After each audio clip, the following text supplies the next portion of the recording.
So after you've done that, you will have cut out the aperture. Keep this little piece aside, we're going to be using it later. So that's how I do that. The other thing I did was I created, like if you see on this one here, I have this cute little mat. So I created that by using a Nelly die. Here's the Nelly die, and what I did was I cut it out with a piece of black cardstock. So I cut it out, and then on that piece I just added the same circle that I had just used to cut out the aperture. I lay that in the inside and I cut it out again. So that leaves you with a nice little sort of mat that you can put on. And then I created the sentiment that's here. Oops. The sentiment that's here. I created that. I used a fancy die. I cut out the sentiment with a small oval, long oval, and then I just cut out in black cardstock with a scalloped oval. So that's how it looks when it's done. And I just sponged the edges with some boysenberry Versacolor, just for a little color. So we're going to add those pieces right away.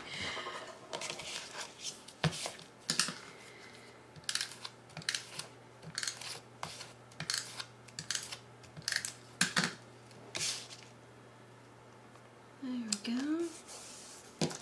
And then my tag. Now you don't have to use these. I mean, you can use whatever dies that you like, that are your favorites. All right. So we've got that done. So for the inside now, what I did is I just have an old ribbon spool that's empty. I found a nestability die that matched it, and then I cut out a piece of black cardstock. So I'm going to extrude that now.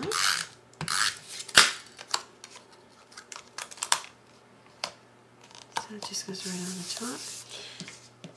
Then you can take, you know, the little punch out that you punched out. Well, you can use that right here.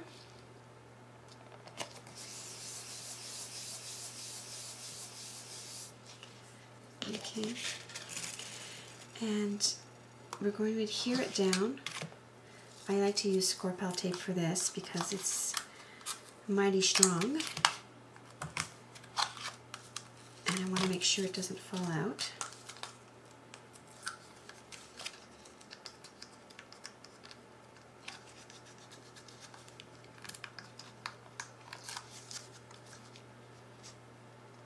Okay.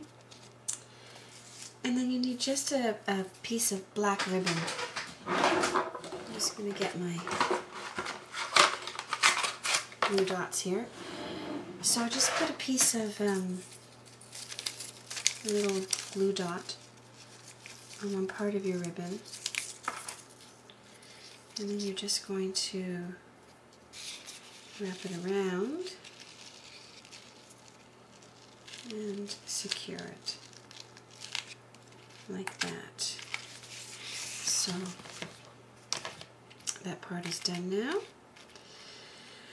Now for the witch itself, how I have her floating sort of in the air was I cut out using that larger nesty die. I cut out a piece of acetate, and then you're just going to want to try to score it, maybe at just ½ an inch. Sort of bend that over. It's not the easiest thing to do, but put a little muscle in there. I don't know if you can see that well, being that it's acetate. Then I used a Tim Holtz die, Elegant Flourishes. Looks like that. Cut that out. And using some glue dots, I just adhered that to that round.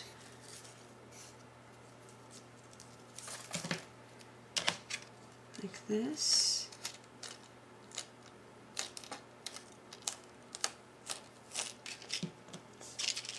And then my witch, I colored her out.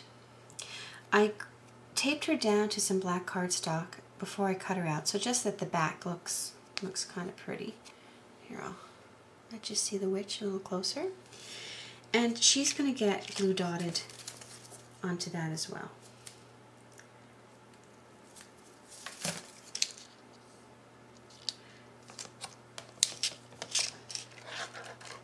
Oops, I'm sticking to things here. So that's how it looks. So then you're just going to add some Scorpel tape down here. Because again, this is what I use when I want to make sure nothing's going to move or come apart.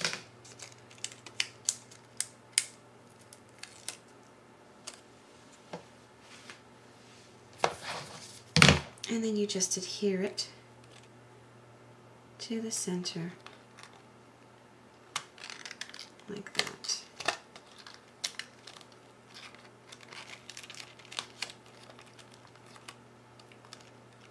Just push it back a little bit there. So that's how that works. Okay, and I guess the final thing we have to do is just for the lid. Put this aside for a moment.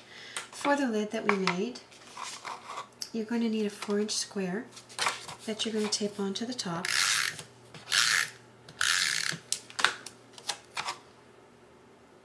Just to pretty it up. So then I'm just going to center the ribbon around the lid and secure it down.